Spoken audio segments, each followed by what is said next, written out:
Saudara-saudari, Shalom. Haleluya. Kita dapat bertemu sekali lagi dalam renungan pagi hari. Pada hari ini, saya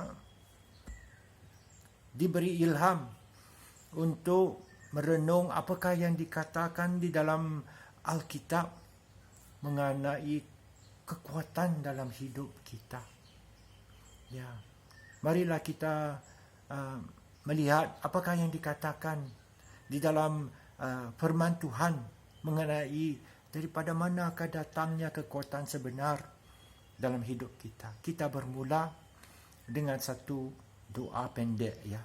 Mari kita berdoa. Haleluya Tuhan. Haleluya Tuhan. Kerana segala pertanyaan di dalam hidup kami, jawapannya terdapat di dalam firman-Mu, di dalam Alkitab yang Engkau telah berikan kepada kami sebagai panduan hidup kami. Kami berdoa pada hari ini, terutamanya kami yang merasa letih, lesu dan lelah. Kami berdoa pada hari ini supaya Roh Kudus-Mu datang ke dalam hati dan hidup kami untuk memberi kami kekuatan yang baru untuk menjalankan hidup kami supaya kami berbuah dan berhasil demi memuliakan nama-Mu sahaja Tuhan. Dalam nama Tuhan Yesus kami berdoa. Amin. Haleluya. Haleluya saudara-saudari. Pada hari ini renungan pagi dipetik daripada buku Yesaya bab 40 ayat ke-30 dan 31 yang berbunyi, orang-orang muda merasa letih dan lesu, dan teruna-teruna jatuh tersandung.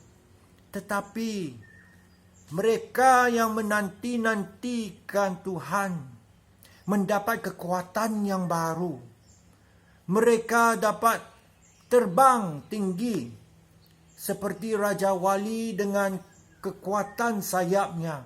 Mereka dapat berlari dan tidak merasa lesu. Mereka dapat berjalan dan tidak lelah. Saudara-saudari, apabila kita merasa letih, apabila semangat di dalam hidup kita seperti sedang lenyap dan malap, firman Tuhan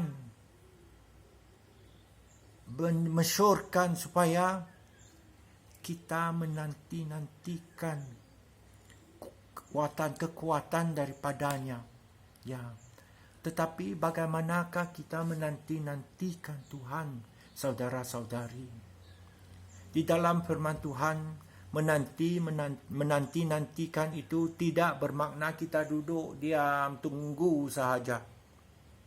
Sebenarnya menanti-nantikan dalam firman Tuhan, dalam buku Yesaya ini, diambil daripada perkataan Yahudi kavah yang bermaksud kita menjalin tenunkan hidup kita dengan kehadirat atau kekuatan Tuhan. Tetapi bagaimanakah kita dapat menenun jalinkan pertalian ini? Hanya ada dua caranya, saudara-saudari. Kita menjalinkan hubungan erat dengan Tuhan dengan mendekatinya melalui doa. Dan kita menunun hidup kita dengan kehendak dan jalan Tuhan dengan merenung akan firman-Nya. Ya. Ada satu pertanyaan yang saya dengar daripada kawan saya. Saya bercakap dengannya pasal doa dan merenung firman Tuhan. Dia bertanya kepada saya, jadi di antara doa dengan merenung firman Tuhan, yang mana lebih mustahak? Saya menjawabnya, senang saja saudara. Bila kita bernafas, yang mana lebih mustahak?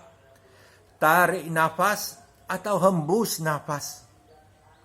Dia terfikir, sebenarnya saudara-saudari, jika kita hendak menjalinkan hubungan yang lebih erat dengan Tuhan, doa dan renungan firman Tuhan tidak dapat dipisahkan.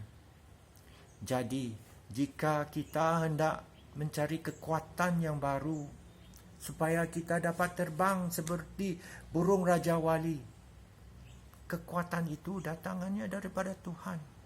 Marilah kita memiliki kekuatan ini, supaya apabila kita mendapat kekuatan untuk terbang, kita dapat melihat apakah masalah di dalam hidup kita daripada tempat yang tinggi.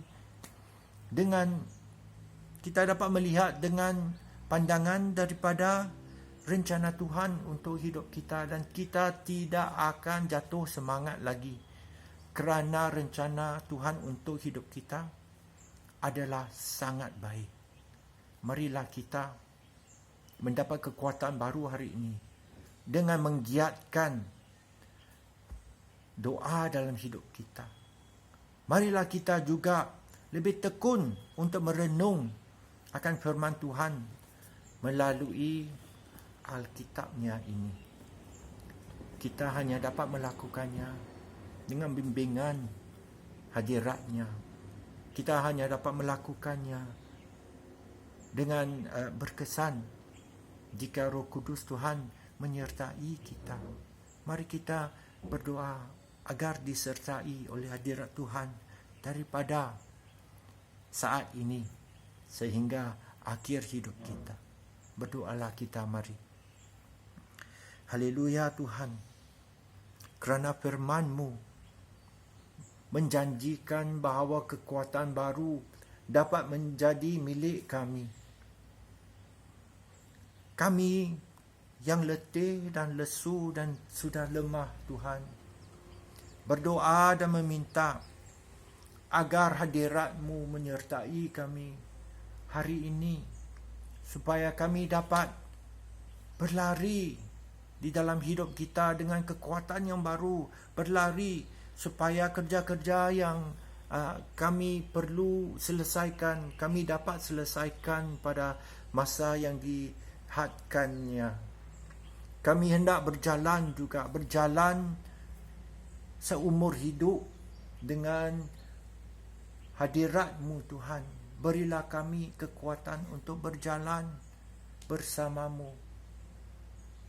Datanglah Tuhan, supaya hidup kami menjadi penuh tenaga, penuh harapan. Hanya dengan hadirat-Mu, dengan Roh Kudus-Mu, kami dapat melakukannya. Datanglah Roh Kudus, supaya hidup kami memberi kemuliaan sepenuhnya kepada Tuhan. Dalam nama Tuhan Yesus, kami meminta untuk kekuatan yang baru hari ini, Tuhan. Amin.